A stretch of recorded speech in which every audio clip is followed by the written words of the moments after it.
सभी का बहुत बहुत स्वागत है।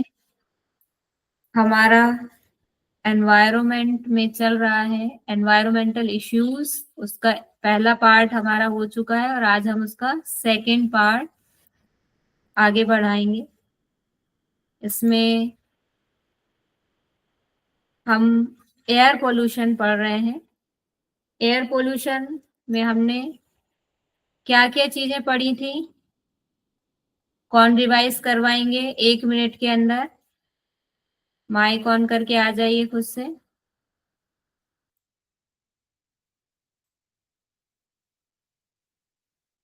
कार्बन मोनोऑक्साइड हम पढ़ चुके हैं, मीथेन पढ़ चुके हैं, कार्बन डाइऑक्साइड पढ़ चुके हैं।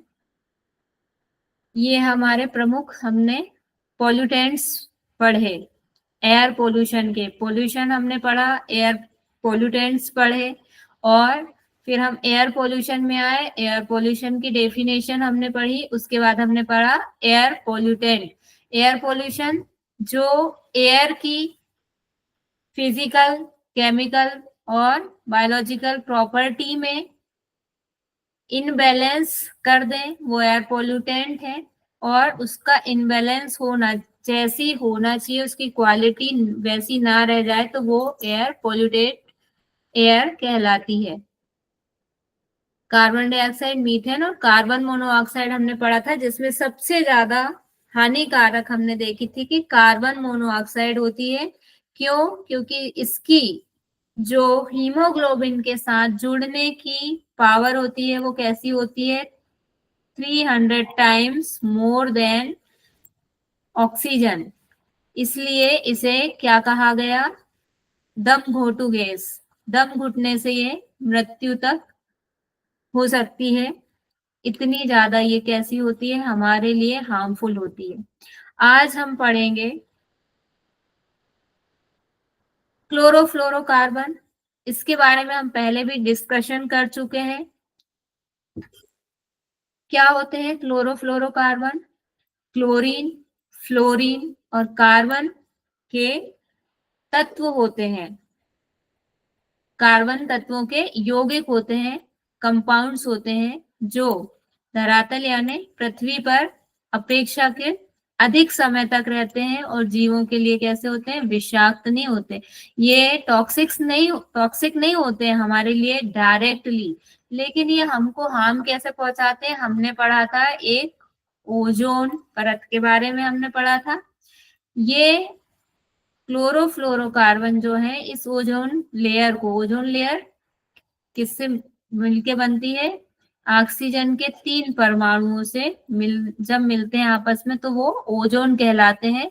और ये ओजोन एक छाते की तरह काम कर रही है हमारे पृथ्वी के ऊपर, जो यूवी रेस को, अल्ट्रावायलेट रेस को पृथ्वी पे आने से रोकती है। लेकिन ये जो क्लोरोफ्लोरोकार्बन है, इन्होंने इसमें होल कर दिया है, छेद बना दिया है। अब ये यूवी रेज इस होल से होकर हमारे पास तक पहुंच जाती हैं और स्किन डिजीज, उसमें भी स्किन कैंसर को जन्म देती हैं।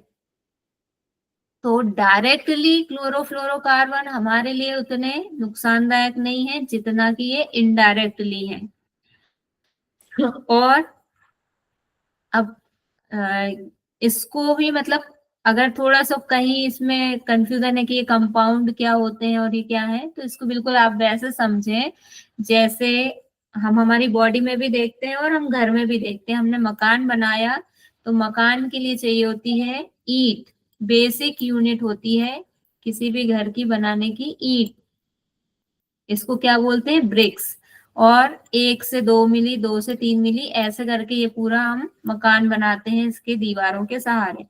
ऐसे ही हमारी बॉडी में होता है। हमारी बॉडी की बेसिक यूनिट कौन सी है? मानव शरीर की सेल।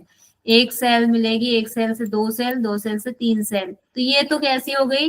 लिविंग थिंग में या मटेरियल में, ये हमने जो मटेरियल बनाया है उसकी चीजें हैं। लेकिन जो हमने 2 चीज देखी थी पहली ही क्लास में अपनी, एक होते हैं बायोटिक और दूसरे होते हैं नॉन बायोटिक या एबायोटिक।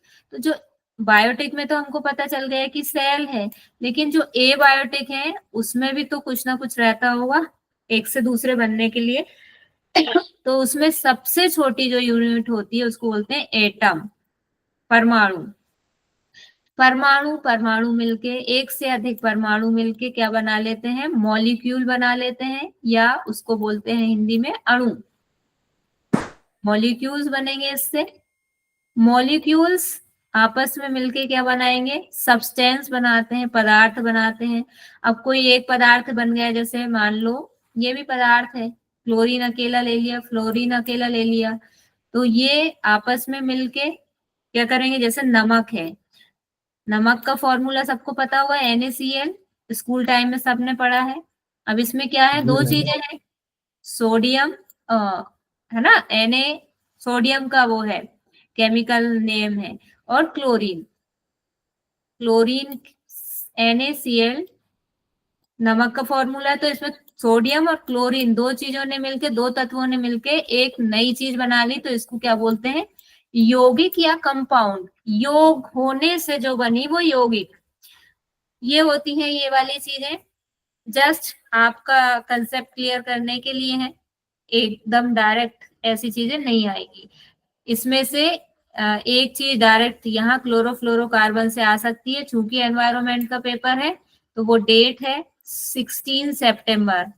एनीबडी नोज किस लिए जानी जाती है 16 सितंबर, कौन सा दिवस मनाया जाता है, बताइए, किसी को पता है?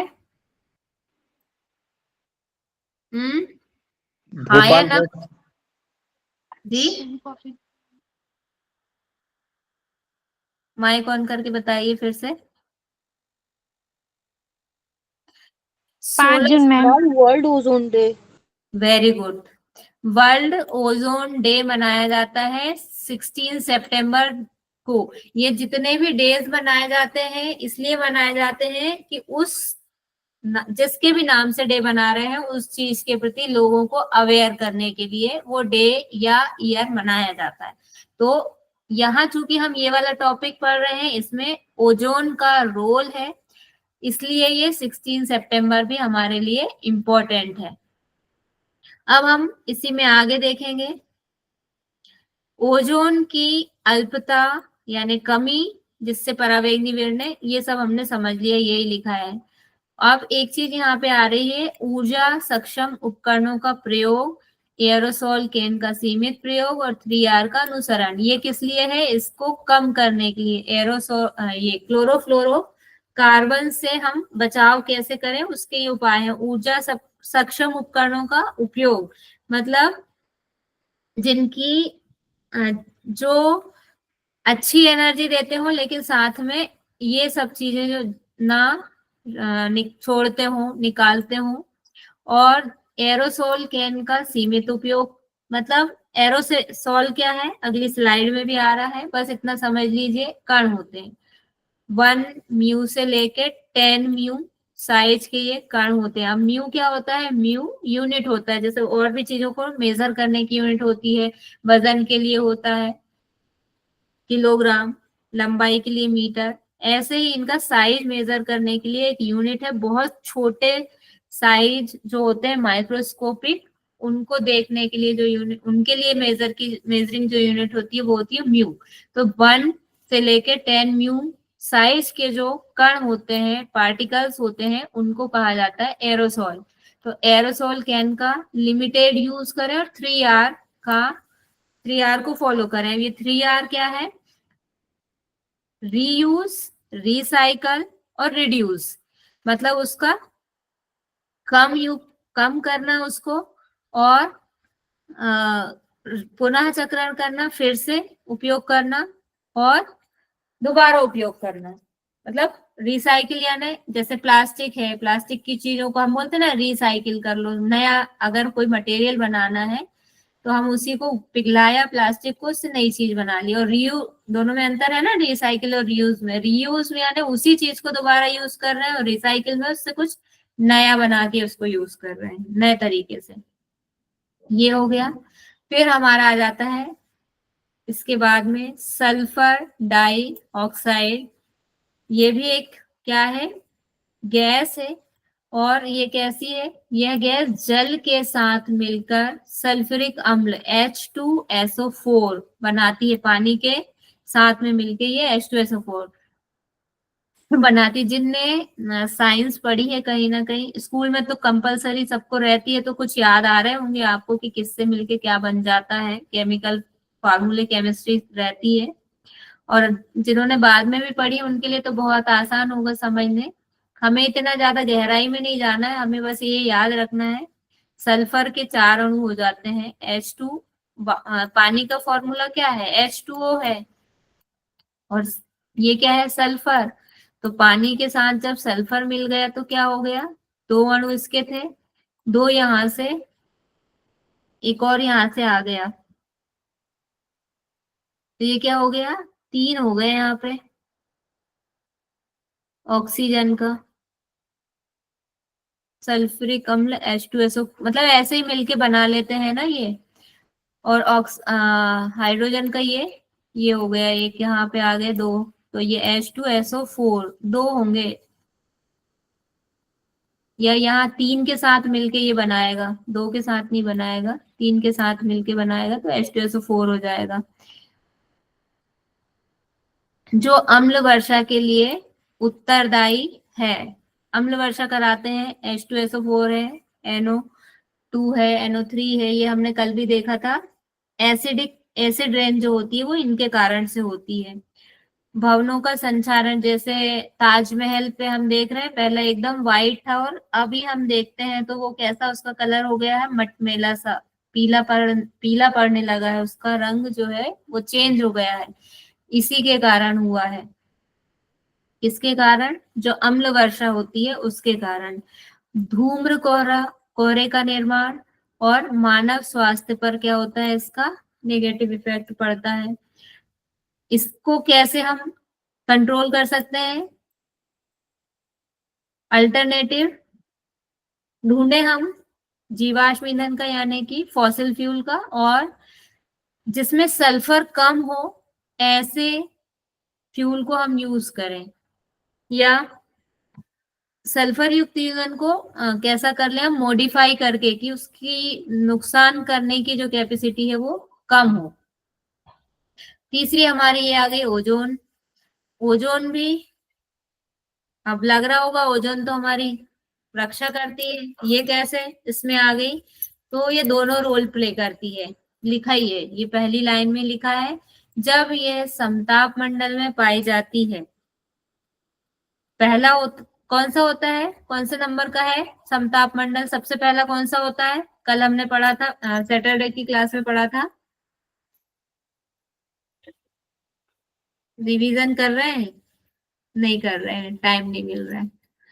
सबसे पहला होता है हमारा ट्रोपोस्फेयर, क्षोभ मंडल, सबसे इंपॉर्टेंट होता है, सारी गैसों का 80% इसमें होता है। उसके बाद होता है हमारा समताप मंडल, स्ट्रेटोस्फेयर, जिसमें क्या होता है, ओजोन लेयर पाई जाती है, यही हमने पढ़ा था ना।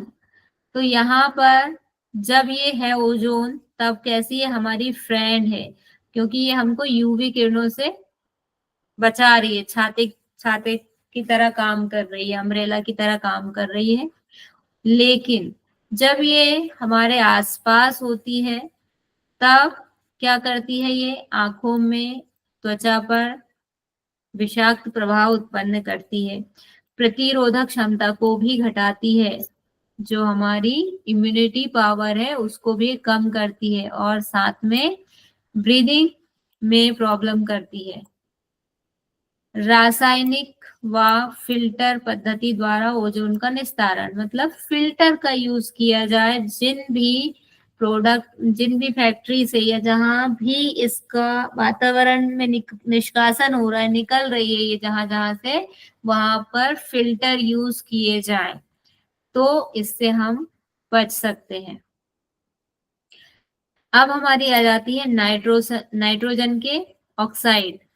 नाइट्रोजन के ऑक्साइड क्या करते हैं, मानव शरीर में इसके अति सांद्रण, बहुत ज्यादा कॉन्सेंट्रेशन हमारी बॉडी में अगर होता है तो मसूड़ों में सूजन, रक्तस्राव यानी कि ब्लीडिंग, और ऑक्सीजन की कमी कमी हो जाती है, और एक ये होता है कैंसर जैसे रोग हो सकते हैं ये। अब 2-3 जगह कैंसर आएगा, उसको आप अलग से मेंशन कर लीजिएगा, हाइलाइटर का यूज कीजिए। कहाँ कहाँ किस किस से कैंसर होता है, सब में तो नहीं आ रहा है। ये पहला आया है नाइट्रोजन डाइऑक्साइड, जिससे कैंसर रोग की संभावना होती है। ओजोन परत के सांद्रण में कमी, अब ये देखिए, ओजोन को ये खुद भी कम करता है। और अम्ल वर्षा के लिए उत्तरदायी, त्वचा कैंसर के कारक PAN का निर्माण करता है। ऑटोमोबाइल का सीमित व बेहतर उपयोग करके वैकल्पिक ईंधन का, सब में यही आएगा आपको। मतलब जिसमें भी हम रोकथाम की बात करेंगे तो सब में लगभग एक जैसे ही है, कि जो फ्यूल हम यूज कर रहे हैं उन उसी में ये सारी चीजें होती हैं। तो उनके लिए हम क्या करें, अल्टरनेटिव फ्यूल का यूज करें। लेड, शीशा, पहले बचपन में हम शीशा समझते थे, वही शीशा होता होगा, शीशी वाला शीशा, लेकिन ये अलग है। इसको, ये भी क्या है, एक धातु है, मटेरियल है, पदार्थ है। यह क्या करता है, तंत्रिका तंत्र यानी नर्वस सिस्टम, डाइजेस्टिव सिस्टम की प्रॉब्लम्स क्रिएट करता है। और ये आ गए यहाँ पर भी, कैंसर का कारक हो सकता है। दो हो गए कैंसर के कारक, एक नाइट्रोजन के ऑक्साइड और दूसरा हो गया लेड। अपशिष्ट पदार्थ का उचित प्रबंधन, क्योंकि ये जो है ये सबसे ज्यादा ना वेस्ट मटेरियल से ही निकलता है और एनवायरमेंट में पहुंचता है। फिर आ गया हमारा वाष्पशील कार्बनिक पदार्थ, जितने भी मटेरियल ऐसे जिसमें कार्बन होता है और वो कार्बन वाष्पशील रूप में यानी वेपर रूप में जब एयर में मिलता है, तो वो सारे क्या हो जाएंगे, इसकी कैटेगरी में आ जाते हैं। जैसे एग्जाम्पल क्या क्या है, रंग रोगन, विलायक तथा पेट्रोलियम जैसे पदार्थों में पाया जाता है। यह NOx के साथ क्रिया करके ओजोन का निर्माण करता है, जो स्वास्थ्य व जलवायु पर खतरनाक प्रभाव डालती है। अब हमने देखा है कि ये अकेला तो क्या करता है, इसको हमने पहले पढ़ा था ना कि कम कर रहा है, ओजोन के प्रभाव को, उसकी कैपेसिटी को कम कर रहा है। लेकिन जब ये कार्बनिक वाष्पशील कार्बनिक पदार्थों के साथ, वोलेटाइल ऑर्गेनिक मैटर्स के साथ मिलता है, तो ये ओजोन बनाता है, दोनों काम कर सकता है ये। और जो स्वास्थ्य व जलवायु पर खतरनाक प्रभाव डालती है, ये हमने देखा कि हमको आंखों में जलन होगी, स्किन में प्रॉब्लम होगी, सांस लेने में दिक्कत होगी, ये सारी चीजें इससे होती हैं। अब फिल्टर प्रणाली का यूज करना पड़ेगा इसके लिए भी, इससे बचने के लिए भी। हम देखते हैं ना, कालिक जो हम कल परसों भी बात कर रहे थे कि हाथ अगर कहीं बहुत ज्यादा, बहुत अच्छा एग्जाम्पल है, अगर आप किसी ऐसे वाहन के पीछे चल रहे हैं जो बहुत काला धुआं छोड़ रहा है, एकदम पास आ गए और एकदम से उसने बहुत सारा धुआं छोड़ा, तो वो आपके कपड़ों पे, आपकी गाड़ी पे, मुंह पे अगर आ जाएगा, आप देखेंगे वो पूरा चिपक जाता है, क्योंकि एक तो उसमें ऑयल भी रहता है, पेट्रोलियम, मतलब ये सब चीजें जला हुआ वो रहता है, अध जला रहता है बल्कि, तो वो पूरा आपके हाथ पे चिपक जाएगा और बहुत मुश्किल से, ऐसे तो छूटेगा नहीं, वो पानी से भी नहीं छूटेगा, साबुन से उसको अलग करना पड़ता है। तो उसमें उसके कण भी रहते हैं, ये सब, इन सबको फिल्टर करेंगे तो क्या जाएगा, इतना खतरनाक जो है वो एयर में जाके मिलेगा नहीं। हाइड्रोकार्बन, अब हाइड्रोकार्बन क्या होते हैं, जीवाश्म ईंधन का जलना, गैसोलीन टैंकों, कार्ब्यूरेटर्स से वाष्पन, औद्योगिक गतिविधि आदि इसके प्रमुख क्या है, सोर्स हैं। कार्ब्यूरेटर गाड़ी में होते हैं ना, व्हीकल्स में होते हैं, आप लोग सब जानते होंगे क्या होते हैं कार्बोरेटर, सुन रहे हैं सभी। हम यस गति का काम मैम। करते हैं इंजन में वो। इंजन को जो जो ऑयल जाता है वो इंजन को मैम, ऑयल को एनर्जी में कन्वर्ट करता है, और मैम ये गाड़ी को मूवमेंट में मैम अपना कार्य करता है। बहुत बढ़िया। तो सभी लोगों को पता है कार्बोरेटर्स के बारे में। अब इसका प्रभाव ये देख लीजिए, इससे भी क्या हो रहा है, कैंसर, इससे भी कैंसर हो सकता है। कौन कौन सी 3 चीजें हो गई जो कैंसर कर सकती हैं? पहली बताइए, माइक ऑन लेड करके। बताया, हाँ और हाइड्रोकार्बन बताया। हाँ, एक और बताया सबसे पहला, मैम तीसरा नाइट्रोजन ऑक्साइड, नाइट्रोजन की nitrogen oxide oxide, ma'am. Nitrogen की नाइट्रोजन ऑक्साइड, डाइऑक्साइड और लेड तीसरा। और हाइड्रोकार्बन, ये तीनों इतने खतरनाक है कि कैंसर कर सकते हैं। इनका उच्च सांद्रण मतलब हाई कंसंट्रेशन प्लांट्स और जितने भी लिविंग बीइंग्स हैं उन सबके लिए कैसा होता है, विषैला हो सकता है बहुत ज्यादा अगर इसका यूज किया जाए तो।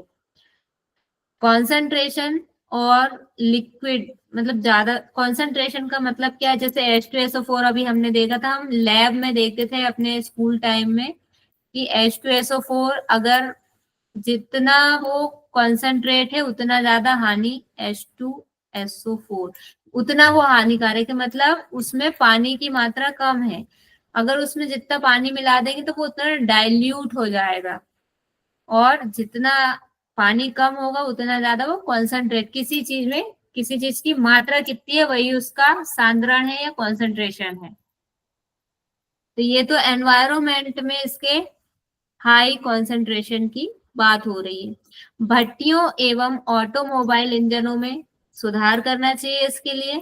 पेट्रोलियम के रखरखाव एवं ढुलाई का उचित प्रबंधन होना चाहिए। अब इससे आपको, अगर यहाँ पे हमने क्या किया, इसके सुधार की, इससे बचत की बात की है, क्वेश्चन आपको अलग टाइप से भी मिल सकता है कि ये कहाँ से निकलता है। अब हमने यहाँ तो कहीं इतना वो नहीं करा है, तो यहाँ से आप समझ जाएंगे कि भाई इनमें सुधार की बात हो रही है, यानी यहाँ से निकल रहा है, जैसे पेट्रोलियम के रखरखाव और ढुलाई में भी ये निष्कासित होता है, निकलता है। ये चीज भी यहाँ से हम इसको ऐड कर लेंगे। एरोसोल आ गया। एरोसोल होता क्या है, ये हमने एक चीज तो इसकी देख ली कि 1 से लेके 10 माइक्रोन तक के, सॉरी मैं म्यू बोल रही थी, माइक्रोन तक के सूक्ष्म कणों को एरोसोल कहते हैं। ये दरअसल क्या होते हैं, इनका उत्सर्जन कहाँ से होता है, कारखानों, ताप विद्युत ग्रहों, स्वचालित वाहनों व कृषि कार्यों से होता है। मतलब कुल मिला के एक तो ये छोटे छोटे छोटे छोटे कण होते हैं। अब ये कण होते हैं, क्या काम करते हैं ये काम करते हैं जो सन की लाइट होती है उसको, वो पृथ्वी पे आ रही है, उस पृथ्वी पे किसी ना किसी चीज पे पड़ेगी, जिस भी सरफेस से पे वो पड़ती है लाइट, वहां से उससे टकरा के रिफ्लेक्ट हो जाती है। हमने लाइट में पढ़ा है, स्कूल टाइम में पढ़ा है, कॉलेज में भी पढ़ा है। प्रकाश जो होता है, प्रकाश का क्या गुण होता है, जिस भी सरफेस से टकराता है उससे टकरा के रिफ्लेक्ट हो जाता है, या तो जिस डायरेक्शन से आया उसी में, या उसकी जो है डायरेक्शन वो चेंज हो जाती है, जिससे टकरा रहा है उस पर डिपेंड करता है ये। तो जब मान लीजिए पृथ्वी पर आ रहे हैं, पृथ्वी पे आके पृथ्वी से टकराएंगे और रिफ्लेक्ट होंगी सनलाइट, तो ये कण अब हर मतलब कण बीच में आ गए हैं। सनलाइट जिसके लिए तो एक सरफेस चाहिए उसको रिफ्लेक्ट होने के लिए, अब ये पृथ्वी के पहले बीच में है, बहुत छोटे छोटे, तो ये क्या करेंगे, ये सनलाइट को बीच में ही रिफ्लेक्ट कर देंगे। तो क्या होगा, कम सनलाइट पड़ेगी अर्थ पे, कम एनर्जी जाएगी, और मौसम कैसा हो जाएगा, ठंडा हो जाएगा।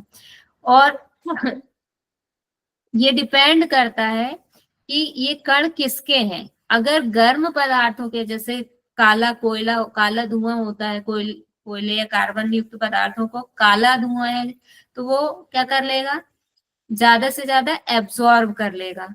एब्जॉर्ब करेगा तो टेम्परेचर यहाँ का अर्थ का जो है बढ़ जाएगा। और अगर ये ऐसे पदार्थों से बने हैं जो ठंडे नेचर के होते हैं, तो ये क्या करेगा, एब्जॉर्ब नहीं करेंगे, ये रिफ्लेक्ट कर देंगे। तो उससे क्या होगा, यहाँ पे लाइट कम पहुंचेगी और ये क्या होगा, पृथ्वी का टेम्परेचर जो है वो कम हो जाएगा। ऐसे ये क्या करते हैं, इफेक्ट करते हैं टेम्परेचर को। और सबसे बड़ा इफेक्ट करते हैं ये जो बादलों का बनना होता है, बादल बनने की प्रक्रिया को और बादल से बारिश होने की प्रक्रिया को भी ये इफेक्ट करते हैं। अगर इनकी जो है क्वांटिटी बहुत ज्यादा बढ़ जाती है एटमॉस्फेयर में, वातावरण में। कैसे करते हैं, बादल कैसे बनते हैं, बादल बनने की प्रोसेस पता है सभी को? बताइए ऑन करके माइक। मैम जो सनलाइट पड़ती है पानी में, फिर उसके बाद जो वाष्प निकलती है उससे बादल बनते हैं। Very good. उसमें बस थोड़ा सा टेक्निकल चीज ये आ जाती है कि ये जो कण है ना, बादल बनने में भी इनका बहुत रोल होता है। अगर ये कण ना हो तो बादल नहीं बनेंगे। क्यों? क्योंकि इन्हीं के चारों तरफ पानी उड़ तो आया, बाष्प बन के, ये वाटर बॉडी है, इससे वेपर बन के पानी उड़ के गया अभी, लेकिन वो वेपर कंडीशन में है। लेकिन उसको वेपर से बादल बनने में और बादल से बूंद बनने के लिए प्रोसेसिंग में इनका बहुत इंपॉर्टेंट रोल है। ये इसी के चारों तरफ, ये जो वेपर गई है, इस, मान लीजिए ये कण है, अपन इसको माइक्रोस्कोप में बड़ा कर लिया, ये वेपर गई और ये वेपर यहाँ इसी के चारों तरफ जाके क्या होगी, इकट्ठी होगी। संघनित, एक शब्द आता है संघनित होता है, या आ, क्या बोलते हैं उसको, संघनन की प्रक्रिया होती है, अभी एकदम से माइंड से स्किप हो गया वो शब्द। तो यहाँ पे ये सारे ना इकट्ठे होते हैं इसी के कर, किसी भी उनको एक सपोर्ट चाहिए। जैसे पेड़ पर कोई बेल चढ़ती है, लता चढ़ती है, तो उसको एक ऊपर चढ़ने के लिए एक सपोर्ट चाहिए रहता है पेड़ों का, या किसी कोई सहारा हम दे देते हैं तो वो ऊपर चढ़ जाती है उसके सहारे। ऐसे ही इस वेपर को भी एक सहारा चाहिए, ये कणों के आसपास वो इकट्ठी होती है। और फिर एयर का एक प्रेशर होता है, चेंज जब होता है तो वो पानी की, पहले छोटे छोटे ये अलग अलग कण है, तो अलग अलग कण है, ये तो छोटी छोटी बूंदें हैं, ये सब आपस में मिलके बड़ी बूंद बना लेते हैं, तब वो फिर से वापस अर्थ पे आती है। भार होना चाहिए ग्रेविटी के, ग्रेविटेशनल फोर्स की तरफ आने के लिए कोई भी चीज, है ना, हल्की होगी तो ऊपर जाएगी, भार होगा तो नीचे आएगी, तो बड़ी बूंद हो जाती तब वो वापस आती नीचे। लेकिन अगर एरोसोल की मात्रा ज्यादा होगी तो क्या करते हैं, फैलाने का काम भी करते हैं, ये प्रकाश को, लाइट को फैलाने का, बिखराने का काम भी करते हैं। तो ऐसे ये दूर दूर भागते हैं। और तो ये बूंदें जो छोटी छोटी हैं, टेम्परेचर भी कम रहेगा, तो ये तो लाइट को भी रिफ्लेक्ट करेंगे और पास पास नहीं आएंगी बूंदें, तो बड़ी बूंद में नहीं बदलेंगी, और बड़ी बूंद नहीं बदलेगी तो बादल ना हवा में ज्यादा देर तक तैरते रहेंगे और फिर धीरे धीरे उड़ जाएंगे नीचे, वो पानी में बदल के पानी नहीं बरसेगा। और अगर कम है इनकी मात्रा तो बड़ी इकट्ठी भी हो जाएंगे और बड़ी बूंद में बदल के फिर ये बारिश का रूप ले लेते हैं। ये प्रोसेस, तो ये सारी प्रोसेस को इफेक्ट करते हैं अगर इनकी मात्रा एयरसोल की जो है क्वांटिटी ज्यादा बढ़ जाएगी तो। ठीक है, अब मैम इनको, हाँ, एरिसोल एग्रीकल्चर से कैसे निकलता है, कृषि में कैसे, कृषि से कैसे ये निकलता है मैम? कृषि से ऐसे निकलता है, जो पराली जलाते हैं, क्या हमने क्या देखा है, ये क्या है, कण है, ये एरोसोल कुछ नहीं है, कण है किसी भी चीज के, प्राकृतिक है। और दो तरह के होते हैं, नेचुरल होते हैं और हमारे द्वारा निकले हुए होते हैं। तो नेचुरल में या तो ज्वालामुखी के हो सकते हैं, समुद्र के जो नमक के कण होते हैं वो हो सकते हैं। जब ये बहुत हल्के हैं तो हवा में उड़ के ऊपर जा रहे हैं, है ना, उड़ते रहते हैं। और ये जो आप बोल रहे हैं कृषि से कैसे हो सकता है, तो कृषि में यही आता है कि जो हम हमारी एक्टिविटी से, अब हमने जला दिया खेत में, नलवाई हमने जला दी, तो उसके जो बारीक बारीक कण हैं वो भी एरोसोल की कैटेगरी में आएंगे। या जो दूसरे कण, कृषि का, एग्रीकल्चर का जो भी मटेरियल निकल रहा है, आप जो फर्टिलाइजर्स होते हैं वो भी ले सकते हैं, केमिकल्स जो हो सकते हैं, उनके अगर कोई कण है तो वो भी इतने छोटे हैं, 1 से लेके 10 माइक्रोन साइज के, तो वो सब भी इसी में आएंगे। उनका ये एरोसोल क्या है, दरअसल एरोसोल एक नाम है कण का, किस मैम कण का डस्ट के साइज। रूप में पोल्यूशन करता है। जी डस्ट के रूप में पोल्यूशन करता है ये। हाँ, ओके। कण यानी कोलाइड भी बोल सकते हैं, कोलाइडी कण है ना, कोलाइडी विलियन अगर आपने पढ़ा होगा तो, मतलब रेशे, रवा देखा, सूजी, सूजी जैसी होती है ना, सूजी हमको आंखों से दिखाई देती है, सूजी कण के उसमें आता है ना, सूजी के कण। तो इसको आप वैसे ही समझ सकते हैं कि इतने वाले इस सोच साइज के ऐसे कण जो कि हमको सिर्फ माइक्रोस्कोप से दिखाई दे सकते हैं, ऐसे नहीं दिखाई दे सकते फिजिकल आई से। अब इसमें एक चीज और आई है, इसको भी समझ लीजिए। अधिकांश एरोसोल विकिरण के परावर्तन को बढ़ाकर एल्बिडो में वृद्धि करते हैं, जिससे ग्लोबल कूलिंग की संभावना। ये जो अभी मैं बता रही थी ना, ठंडा और गर्म होना, इसमें ये जो वर्ड आ रहा है एल्बिडो, एल्बिडो दरअसल क्या होता है, एक टर्म है, एक कंसेप्ट है एल्बिडो। क्या कंसेप्ट है कि जब, मतलब कोई भी, अभी जैसे बताया सरफेस पे किसी भी टकरा रही है सनलाइट, तो वो रिफ्लेक्ट होगी उस सरफेस से टकराकर वापस चली जाएगी, यहाँ आई इससे वापस हो जाएगी किसी भी डायरेक्शन में। तो ये जो पावर होती है सन की रेज की रिफ्लेक्ट करने की, इस सरफेस की सन रेज को रिफ्लेक्ट करने की जो पावर है, उसी को बोलते हैं एल्बिडो। अब ये जो कोलाइडी कण है, यही एल्बिडो को बढ़ाते हैं या कम करते हैं।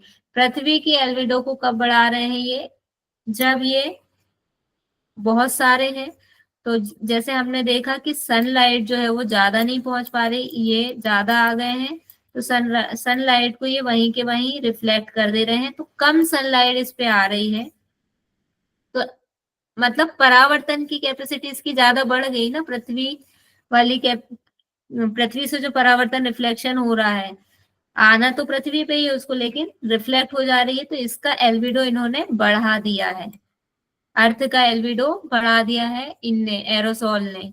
तो अब यहाँ पे क्या होगा, इधर पे टेम्परेचर लो हो जाएगा और लो टेम्परेचर में ठंडक अनुभव होगी।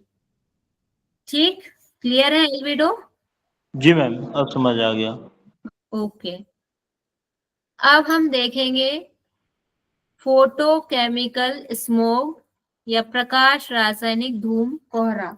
ये भी क्या करता है, प्रदूषण में पोल्यूटेंट का काम कर रहा है। ये कैसे, प्रकाश रासायनिक धूम धूम कोहरा फॉग एंड स्मोक के मिलने से बना है। फॉग एंड स्मोक, फॉग क्या होता है, धुआं, और कोहरा, कोहरा भी हमको पता है सर्दी के दिन में होता है, हम बिल्कुल विजिबिलिटी एकदम लो हो जाती है, हमारे बिल्कुल सामने कोई है, 1 मीटर पे भी हमको कई बार नहीं दिखाई देता है व्यक्ति, इतना कोहरे का इफेक्ट होता है, विजिबिलिटी को कम करता है। प्रकाश रासायनिक धूम कोहरे का प्रमुख घटक धरातलीय ओजोन गैस होती है। अब ये टेक्निकल क्वेश्चन यहाँ से निकल सकते हैं कि धरातलीय ओजोन जो है वो किसका परिणाम है, किसके कारण से होती है। धरातलीय मतलब जो क्षोभ मंडल में है या हमारे आसपास जो है वो धरातलीय ओजोन कहलाती है। तो किसके कारण होती है, फॉग एंड स्मोक के मिलने से जो धूम कोहरा मिलता है, या फोटो केमिकल स्मोक इसको हम कहते हैं। फिर धूम कोहरे का प्रभाव क्या होता है, दृश्यता में कमी, विजिबिलिटी कम हो जाती है, पर्यावरण पर नेगेटिव इफेक्ट पड़ता है। इसके कारण पृथ्वी पर पहुंचने वाली प्राकृतिक सौर विकिरण की मात्रा घट जाती है, जो विटामिन डी, हम कहते हैं ना कि हमको रोज कम से कम आधे घंटे एकदम मॉर्निंग की धूप में बैठना चाहिए, ताकि हमें विटामिन डी, क्योंकि ये एकमात्र ऐसा विटामिन है जो बॉडी में प्रोड्यूस नहीं होता है, इसके लिए हमको क्या करना पड़ता है, सनलाइट का सहारा लेना पड़ता है, और इम्पोर्टेंट बहुत है क्यों है, इसकी कमी से क्या हो जाता है, ये भी न्यूट्रिशन वाले आपके उसमें आता है। विटामिन डी की कमी से क्या हो जाता है, कभी पढ़ा है, अगर किसी ने नहीं पढ़ा है तो न्यूट्रिशन के चैप्टर में पढ़ेंगे।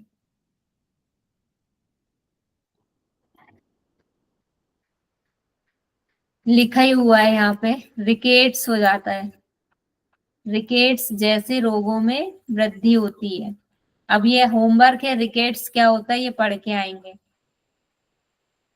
नोट कर लिया मैम होमवर्क सभी रिकेट ने? सूखा रोग होता है ना? सूखा रोग क्या वो होता है मैम सूखा रोग में?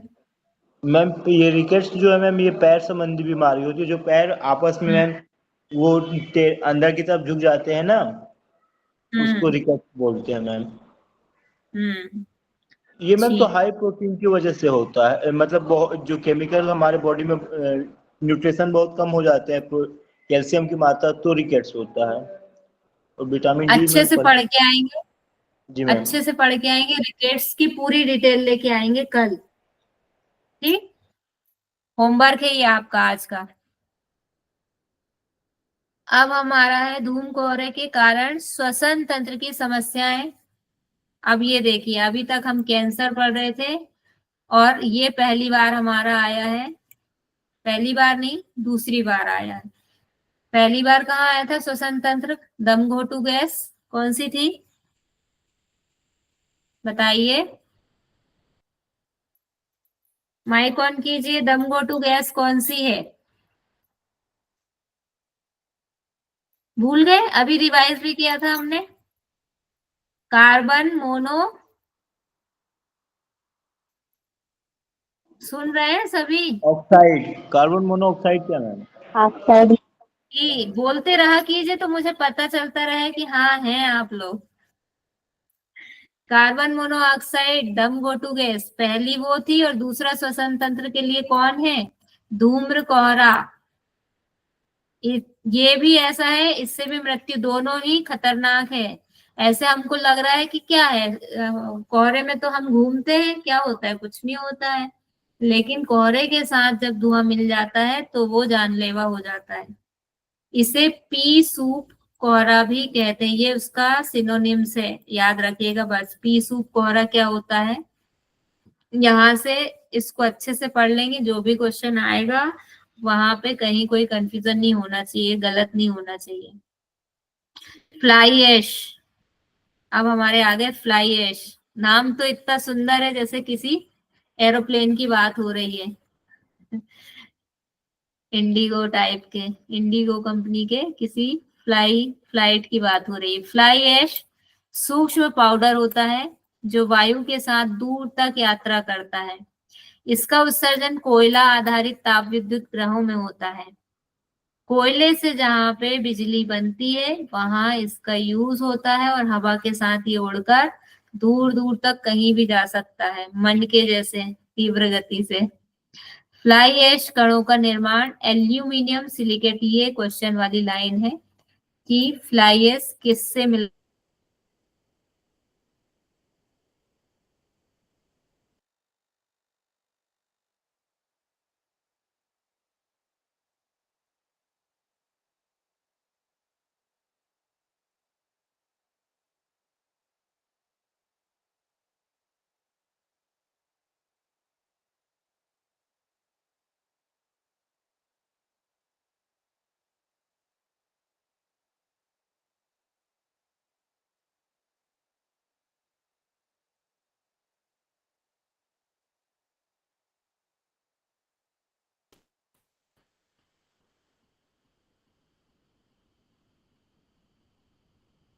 आवाज आ रही है मेरी?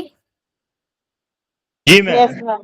ठीक है, अब हमारा आएगा, इसी में अगली लाइन क्या है, इसमें लेड, आर्सेनिक, कोबाल्ट एवं कॉपर जैसी जहरीली भारी धातुओं के कण भी होते हैं। मेन तो क्या है, ये है, और उसके बाद में इसी में ये भी मिले होते हैं, तो उस पे कहते हैं ना करेला, वो भी नीम चढ़ा, नीम के ऊपर करेला चढ़ा, और दोनों चीजें कैसी हैं, हाइपर जहरीली है, तो वैसा ही है ये, इनके नाम है आपको याद, ये सब जहरीली चीजें हैं। इनका जो पाउडर है वो क्या है, फ्लाई ऐश कहलाता है। निलंबित कणकीय पदार्थ, suspended particular, suspended particulate matter. Suspend हो जाता है ना कोई, सस्पेंड का क्या मतलब होता है, किसी को बर्खास्त कर देते हैं नौकरी से, सस्पेंड कर देते हैं। क्या होता है सस्पेंड का मतलब, वही वाला बता दीजिए, नौकरी वाला। किसी भी मैम गलत कार्य में फंस जाने के बाद उसको निलंबित कर दिया जाता है उसके पद से, वही सस्पेंड। वही तो पूछ रही हूँ, निलंबित या सस्पेंड का मतलब क्या है, ये तो आपने अनुवाद कर दिया। मतलब मतलब हम किसी गलत कार्य में फंस जाना, जिस पोजीशन पे है, जैसे एक पुलिसमैन है, रिश्वत लेते पकड़ा गया, उसके हाँ, उसके पोस्ट से निलंबित कर देना, यही इसका मतलब मतलब अर्थ है है। छोड़ दो या छोड़ देना या छोड़ दिया, जैसा वो सेंटेंस है उसमें वैसा फिट होगा। जिस जॉब पे है वो जो छुड़वा दी गई है ना, तो छोड़ना शब्द याद रखिए। इसको याद करने के लिए सस्पेंडेड को उस नौकरी वाले सस्पेंड से कनेक्ट करके कोरिलेट करके याद रखिए कि जो कण वातावरण में, वायुमंडल में छोड़ दिए जाते हैं, कौन से, जिनका आकार ये है म्यू एम, माइक्रोमीटर। इसको म्यू एम को बोलते हैं माइक्रोमीटर। ये म्यू कहलाता है ना, ये यू जैसा जो बना है इसको म्यू बोलते हैं। माइक्रोमीटर ये एक साथ कहला रहा है। तो 0.1 माइक्रोमीटर से 100 माइक्रोमीटर तक का जिनका साइज है, ऐसे कण जब वायुमंडल में छोड़ दिए जाते हैं तब वो क्या कहलाते हैं, निलंबित कणकीय पदार्थ। ये साइज भी अलग अलग याद रखिएगा। एरोसॉल का साइज क्या था, अभी पढ़ा है हमने, 1 से 10। 1 से 10 क्या, 1 से 10 मैम। क्या 1 से 10, पीछे यूनिट क्या माइक्रोन, है, माइक्रो, मैम माइक्रोकॉन सूक्ष्म कण। Micron, microns ma'am. Micro micron है ना। और माइक्रोन के सूक्ष्म कण मैम। हाँ, और ये है माइक्रोमीटर। दोनों यूनिट अलग है, दोनों को याद रखिएगा। अगर चीजें वही मिलेंगी आपको, धूल कण हो सकते हैं, ज्वालामुखी के कण हो सकते हैं, कण तो वही है, उन्हीं चीजों के हैं, लेकिन अगर उनका साइज 0.1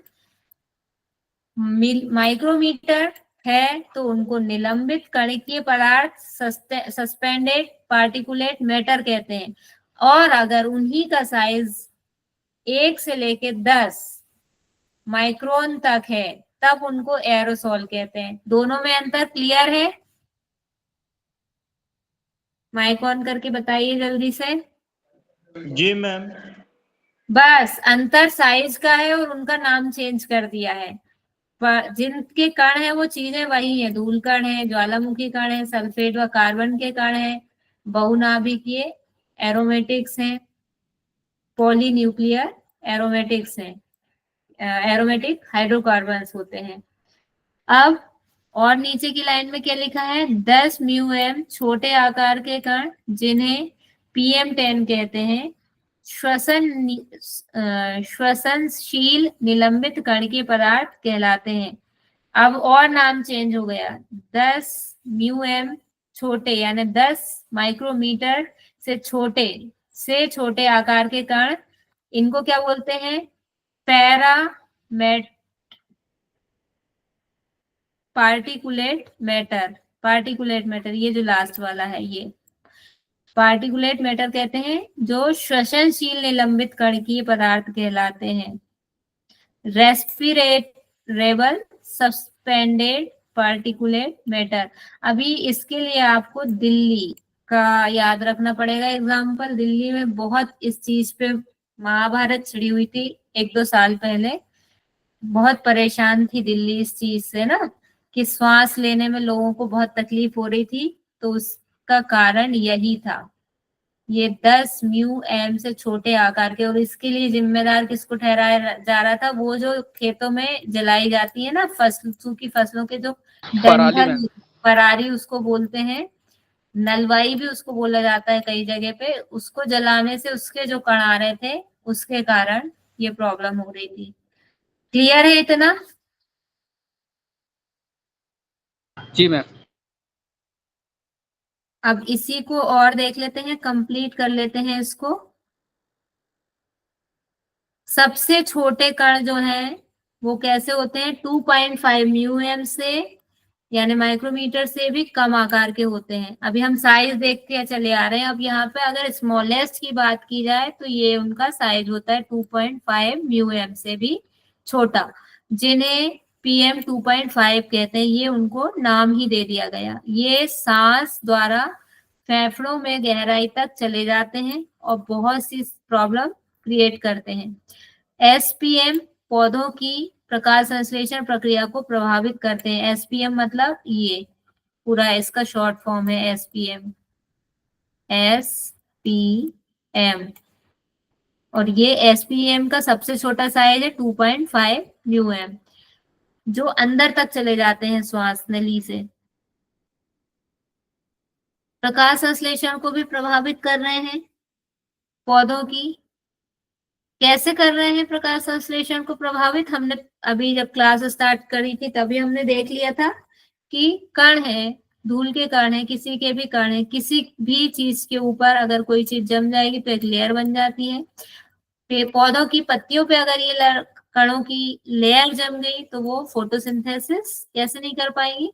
सनलाइट अंदर नहीं जा पाएगी, लीफ के पास ठीक से सनलाइट नहीं जा पाएगी, तो वो कार्बन डाइऑक्साइड और पानी की हेल्प से फूड नहीं बना पाएंगे, यानी ग्लूकोज नहीं बना पाएंगे। C6H12O6 जो भोजन पौधे बनाते हैं उसका फॉर्मूला ये C6H12O6। और ऑक्सीजन निकलती है प्लस O2, ये मिलके बनाते हैं। जब बनाते हैं उस समय इसको ग्लूकोज नहीं कहते हैं। जब ये पौधे इसको बनाते हैं उस समय ये ग्लूकोज नहीं कहलाता है, उस समय ये सुक्रोज कहलाता है या फ्रक्टोज, अलग अलग इसके नाम होते हैं। जैसे ये बनता है, जिस प्लांट में बन रहा है अलग अलग उसके नाम होते हैं। तो ये प्रोसेस ही नहीं हो पाएगी, सनलाइट नहीं पहुंचेगी, तो इस तरह से क्या है, फोटोसिंथेसिस इफेक्ट हो रही है। ये हो गया। भारत में पीएम 2.5 एंड पीएम 10 की स्थिति अत्यधिक चिंतनीय होती जा रही, देख ही रहे हैं हम। महानगरों में श्वास की एक बहुत बड़ी समस्या के रूप में सामने, जितने भी हॉस्पिटल्स में जाओगे आप, रेस्पिरेटरी वाला एक अलग बना रहता है, उसमें ओपीडी जो रहती है उसमें बहुत भीड़ रहती है। आप कभी देखोगे तो, अगर आप डेटा सर्च करोगे नेट पे भी, कितने परसेंट लोगों को इफेक्ट करती है, आपको एक बहुत बड़ा परसेंट इसमें मिलेगा।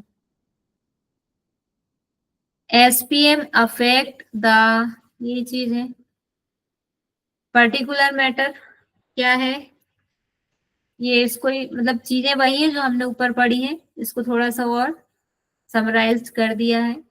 यह है पार्टिकुलेट, तरल एवं ठोस कणों का मिश्रण है जो हवा में सस्पेंड रहते हैं। उदाहरण स्वरूप सूक्ष्म कणों से लेकर धुएं, कालिक, तरल कण और धूल कण जैसे कण हो सकते हैं, जिन्हें हम फिजिकल आई से देख सकते हैं। इन्हें आकार के आधार पर, ये क्वेश्चन है सीधा कि साइज के बेस पर कितने टाइप के होते हैं। एक होते हैं PM10 मोटे और फिजिकल आई से दिखने वाले, दूसरे होते 2.5 सूक्ष्म कण होते हैं, और PM1 अल्ट्रा फाइन कण, बहुत ही ज्यादा बारीक, जो अंदर तक श्वास नली में चले जाते हैं। ये भी चले जाते हैं, और ये तो फिर समझ लो कि क्या है, ये तो काम ही तमाम कर देंगे हमारा। अब एयर क्वालिटी एक होती है, एयर क्वालिटी इंडेक्स होता है।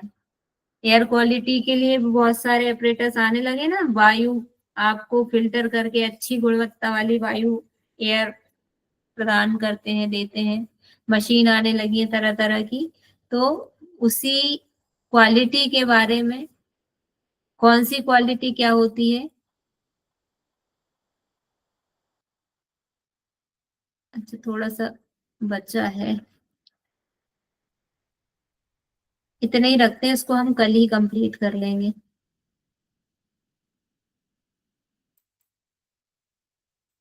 कि आपकी फिर आगे की भी क्लास है ना। इतना समझ में आया सभी को?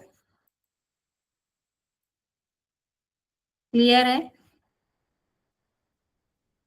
ओके, चलिए क्वेश्चन आंसर कर लेते हैं।